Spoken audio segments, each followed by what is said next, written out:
오늘 우리에게 주시는 하나님의 말씀 같이 찾아보도록 합니다. 신약성경 마태복음 15장 21절 말씀부터 28절까지에 있는 말씀 보도록 하겠습니다.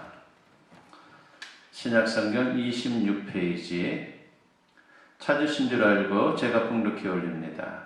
예수께서 거기서 나가사 들어와 시돈 지방으로 들어가시니 가난한 여자 하나가 그 지경에서 나와서 소리질러 이르되 주 다윗의 자손이여 나를 불쌍히 여기소서 내 딸이 흉악하게 귀신 들렸나이다 하되 예수는 한 말씀도 대답하지 아니하시니 제자들이 와서 청하여 말하되 그 여자가 우리 뒤에서 소리를 지르오니 그를 보내소서. 예수께서 대답하여 이르시되 나는 이스라엘 집에 잃어버린 양 외에는 다른 데로 보내심을 받지 아니하였노라 하시니 여자가 와서 예수께 절하며 이르되 주여 저를 도우소서. 대답하여 이르시되 자녀의 떡을 취하여 개들에게 던짐이 마땅하지 아니하니라. 여자가 이르되 주여 옳소이다마는 개들도 제 주인의 상에서 떨어지는 부스러기를 먹나이다 하니 이에 예수께서 대답하여 이르시되 여자여 내 믿음이 크도다. 내 소원대로 되리라 하시니 그때로부터 그의 딸이 나으니라. 아멘. 오늘 이 본문 말씀을 가지고 여러분과 같이 하나님의 은혜를 나누고자 합니다. 오늘 말씀의 제목은 환난날에 무엇을 해야 하나라고 하는 제목으로 우리가 같이 은혜를 나누고자 합니다. 코로나19로 인해서 사회 전반의 분위기가 가라앉아 있습니다. 거기다가 모든 생활이 마스크를 착용해야 하기 때문에 얼마나 답답한지 모릅니다. 인생 사는 게 늘 어렵지만 요즘 같은 때는 정말 사람들 마음이 착 가라앉는 그런 기분이 듭니다. 그러나 상황이 힘들다고 해서 실망하거나 낙심하면 아무런 유익이 없습니다. 어려울수록 우리 서로가 희망을 이야기하며 힘을 내야 한다라고 하는 것입니다. 그런데 더 나은 것은 어려울수록 기도하는 것입니다. 그럴 때 살아계신 하나님께서 반드시 승리를 주십니다. 오늘 본문에 나오는 여인이 그런 사람이었습니다. 절망 가운데 있었지만 기도함으로 희망을 만들었다라고 하는 것입니다. 여인의 이야기는 아무리 어려운 상황에서도 기도하면 희망이 있다라고 하는 것을 교훈하고 있습니다. 아무쪼록 이 시간 말씀을 통해서 기도로 희망을 만들고 승리하는 우리 모두가 되었으면 합니다. 가난한 여인이 처한 상황은 한마디로 절망입니다. 그렇다면 구체적으로 어떤 상황입니까? 오늘 본문 22절 말씀에 보니까 가난한 여자 하나가 그 지경에서 나와서 소리질러 이르되 주 다윗의 자손이여 나를 불쌍히 여기소서 내 딸이 흉악하게 귀신 들렸나이다 하되라고 했습니다. 여인은 예수님의 소문을 듣고 예수님을 찾아옵니다. 그리고 자기 딸이 귀신 들렸다라고 간구를 했습니다. 절망 그 자체 아닙니까? 얼마나 답답했겠습니까? 대개 이런 상황이 되면 모든 것을 포기하기 십상입니다. 그러나 여인은 달랐다라고 하는 것입니다. 예수님의 소문을 듣고 달려와서 소리질러 기도했습니다. 이것이 바로 여인이 찾은 희망의 돌파구였습니다. 그렇습니다. 전능하신 하나님께서는 기도라고 하는 그러한 강력한 무기를 우리에게 허락해 주셨습니다. 그러므로 큰 문제가 가로막아도 큰 벽에 부딪혀도 우리는 결코 절망할 수 없다라고 하는 것입니다.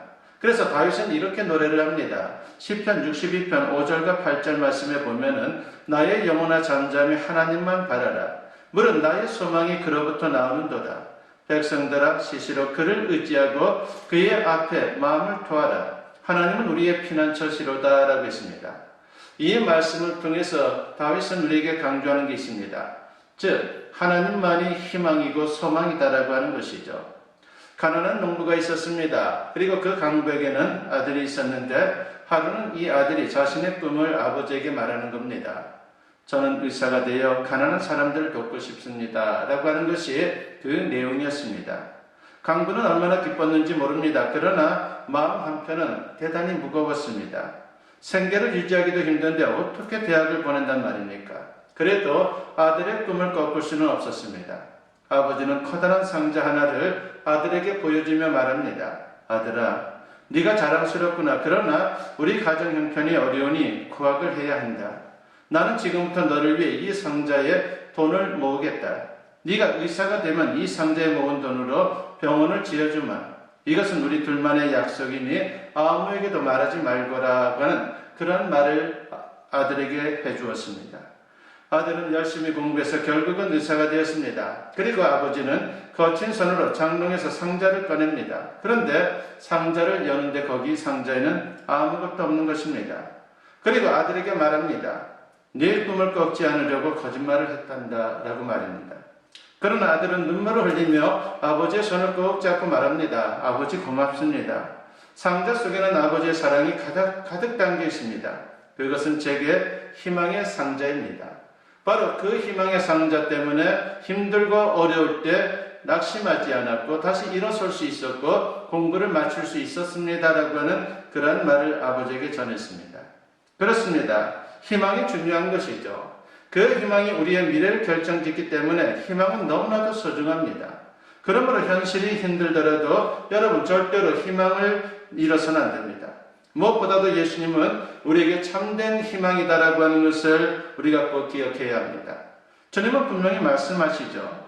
볼지어다 내가 세상 끝날까지 너희와 항상 함께 있으리라고 했습니다. 그리고 또 뭐라 그럽니까? 할 수 있거든이 무슨 말이냐? 믿는 자에게는 능치 못함이 없느니라고 약속의 말씀을 주셨습니다. 그래서 예수님이 우리의 희망입니다. 우리는 할 수 없지만 주님과 함께하면 얼마든지 할 수 있고 얼마든지 이길 수 있다라고 하는 것입니다. 그러므로 전능자 하나님께 수시로 나아가 기도할 수 있는 우리 모두가 되었으면 합니다. 그러면 하나님께서 반드시 여러분을 도와주실 것입니다. 가나안 여인은 자기 앞에 있는 불가능과 절망의 벽을 뚫고 나아가는 대단한 기도, 능력의 기도를 드렸습니다. 그녀의 기도는 절망에서 희망을 만드는 기도였습니다. 그 기도를 들으신 예수님께서 마침내 응답을 하죠. 그리고 뭐라고 칭찬합니까? 큰 믿음의 기도라고 주님은 칭찬을 하셨습니다. 본문 28절 말씀에 보니까 이에 예수께서 대답하여 이르시되 여자여 내 믿음이 크도다 내 소원대로 되리라 하시니 그때로부터 그의 딸이 나으니라고 했습니다. 여기 보니까 내 믿음이 크도다라고 주님이 말씀하고 있습니다. 가나안 여인의 믿음이 크다는 겁니다. 그렇습니다. 믿음에도 크기가 있다라고 하는 것입니다. 성경에 보면 믿음이 크다, 믿음이 적다라고 하는 이러한 표현들이 나옵니다. 믿음의 크기는 어떻게 측정합니까? 시련이 닥치면 아는 겁니다. 평안한 상태에서는 알 수 없습니다. 그러나 시련이 닥치고 힘든 일이 발생하게 되면 그 사람의 믿음을 측정할 수 있다라고 하는 것입니다. 시련이 큰데도 약해지지 않고 오로지 주님을 더욱더 믿게 되면 그 사람은 큰 믿음을 갖고 있는 것입니다. 반대로 시련이 온다고 낙심하거나 포기하면 그 사람의 믿음은 적은 믿음인 것입니다. 그러면 시련이 점점 커질 때 어떻게 하면 됩니까? 다른 게 아닙니다. 믿음을 키워야 한다라고 하는 것입니다. 믿음을 키우려면 다른 방법이 없습니다. 오직 예수님만 바라보는 겁니다. 예수님을 바라보고 의지하면 두려움 없이 승리할 수 있다라고 하는 것을 알아야 합니다. 그런데 믿음이란 게 아주 명랑합니다. 금세 믿음이 있는 것 같다가도 싹 사라지는 경우가 한두 번이 아닙니다. 얼마나 우리의 삶 속에 많은지 모릅니다. 그러므로 믿음이 있다 하더라도 계속해서 예수님을 바라봐야 합니다. 주님의 말씀을 듣고 말씀을 묵상하고 그리고 주님을 더욱더 의지하려고 하는 그러한 우리의 마음을 보여야 하는 것입니다. 히브리서 12장 2절 말씀에 보니까 믿음의 주여 또 온전하게 하시는 이 예수를 바라보자라고 했습니다. 승리자 예수, 사망 권세를 이기신 예수, 나와 함께 하시는 예수님을 바라보라는 것입니다. 그럴 때에 하나님의 능력이 내 삶의 현장에 흘러들어와서 놀라운 승리의 역사가 나타나게 되는 겁니다.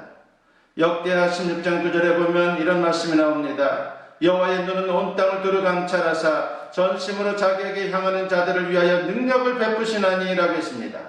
하나님의 눈과 나의 눈, 예수님의 눈과 나의 눈이 마주칠 때에 스파크가 일어나는 겁니다. 즉 역사가 나타나는 것입니다. 그렇습니다. 주변 환경이나 문제가 어려운 것이 아니라 나의 믿음이 적은 것이 문제입니다.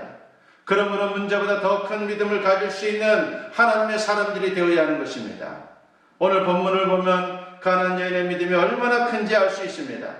그녀가 딸을 위해 기도할 때에 예수님의 첫 번째 반응이 어땠습니까? 본문 23절과 24절에 보니까 예수는 한 말씀도 대답하지 아니하시니 제자들이 와서 청하여 말하되 그 여자가 우리 뒤에서 소리를 지르오니 그를 보내소서 예수께서 대답하여 이르시되 나는 이스라엘 집에 잃어버린 양 외에는 다른 데로 보내심을 받지 아니하였노라 하시니라고 했습니다.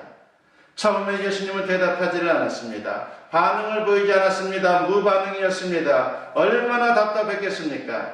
그래도 여인은 포기하지 않았습니다. 더 크게 소리질러 기도합니다. 믿음의 기여를 올린 것입니다. 그러자 옆에 있던 제자들이 귀찮아졌습니다. 시끄러우니 빨리 보내라고 요청을 하죠. 요즘식으로 말하면 예수님 저 여자에게 한 푼 줘서 보내시죠 라고 하는 그런 말을 한 것입니다. 그러자 예수님이 입을 여는데 뜬금없이 뭐라고 말씀합니까? 너무나도 냉정합니다. 이스라엘 사람 외에는 관심이 없다는 겁니다. 물론 이것은 예수님의 본심이 아니고 그 여인의 믿음을 시험하고 단련하기 위한 말씀이었습니다. 어쨌든 여인의 입장에서는 그 말씀이 얼마나 섭섭했겠습니까?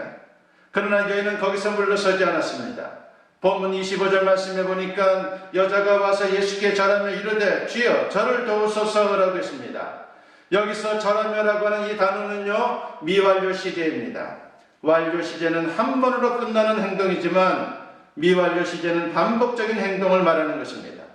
그러니까 여인은 한 발자국도 물러서지 않고 계속해서 매달려 기도했다는 것입니다. 그런데도 예수님은 어떤 반응을 보입니까?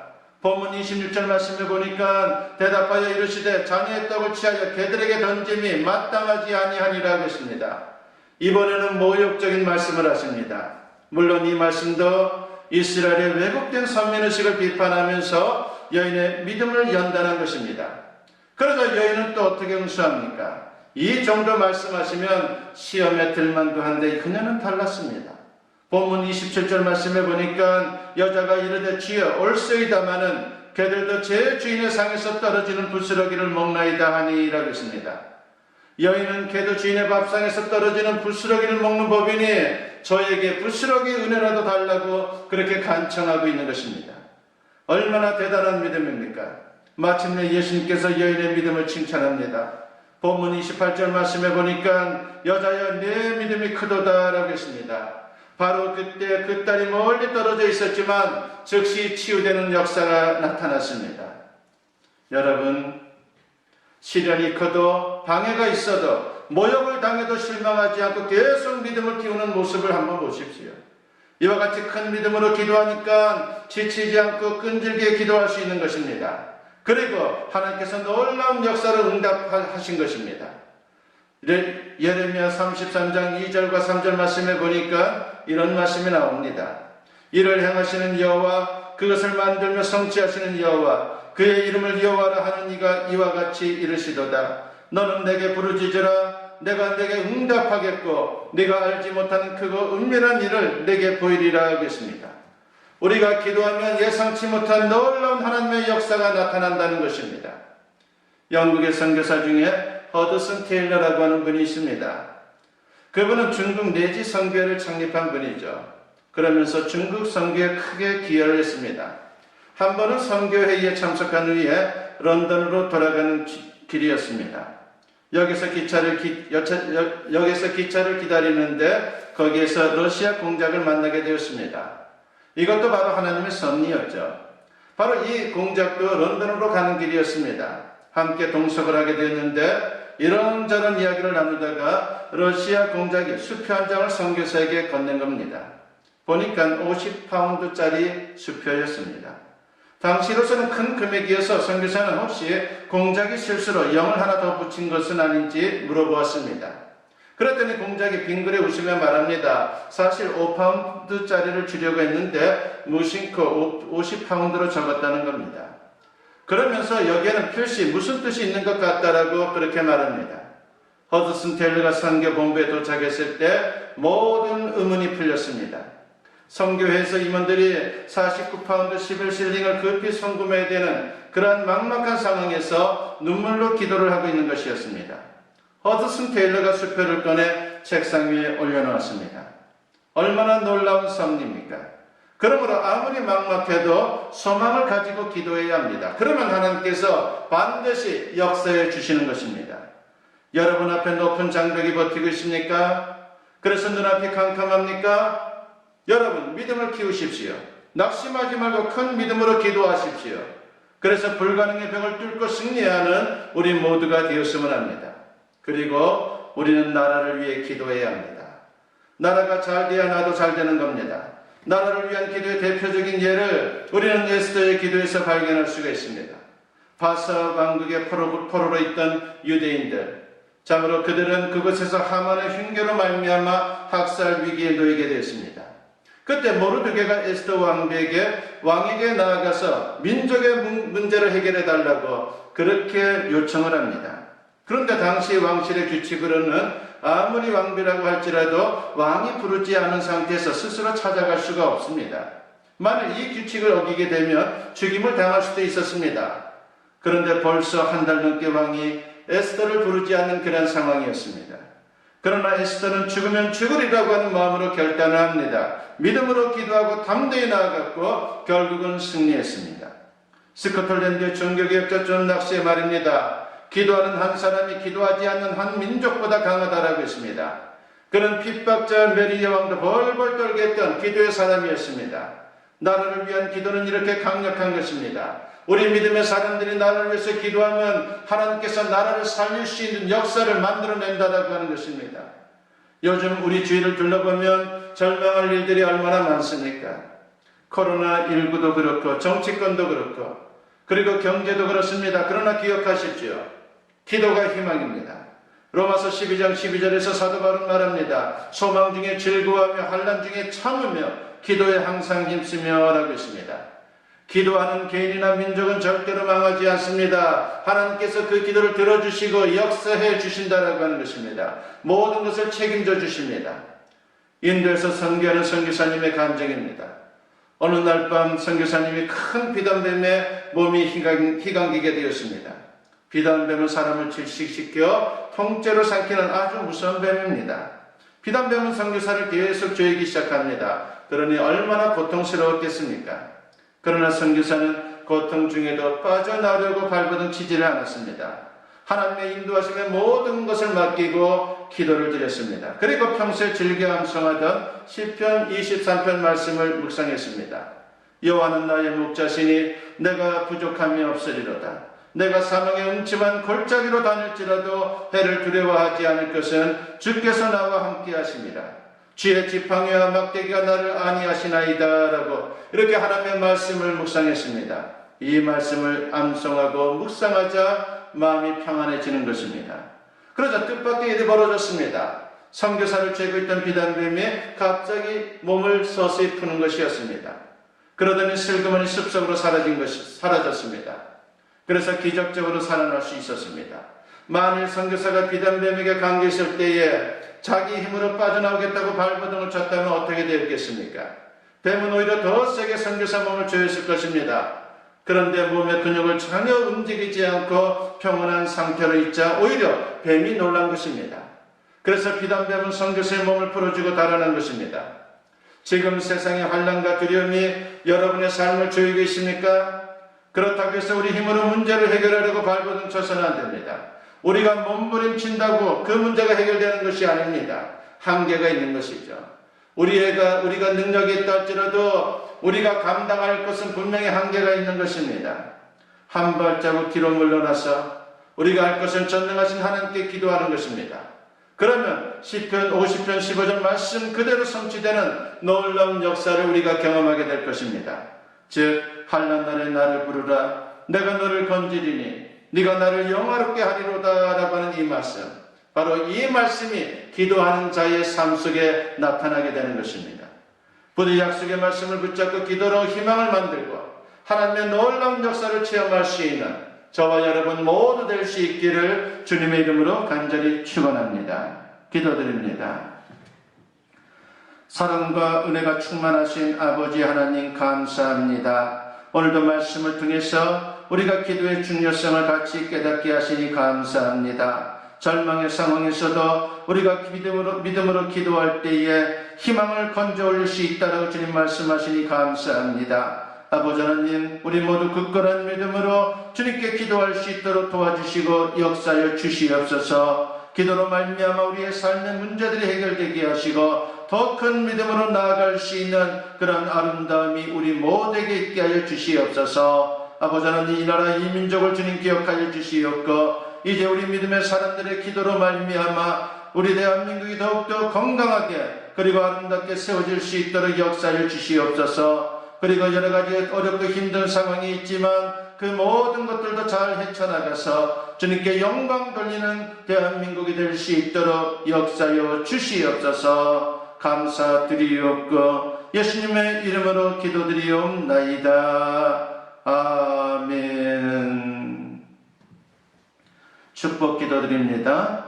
이제는 우리 주 예수 그리스도의 은혜와 아버지 하나님의 무궁하신 사랑하심과 성령의 감화감동 역사 충만하심이 오늘 주님께 예배로 영광 돌리며 선포된 말씀과 같이 믿음의 기도를 통해서 하나님의 예비하신 축복과 승리의 자리로 나아가기를 다짐하고 결단하며 소원하며 세상을 향하는 주님의 사랑하는 자녀들 위해 지금으로부터 영원토록 함께 하시기를 간절히 축원하옵나이다.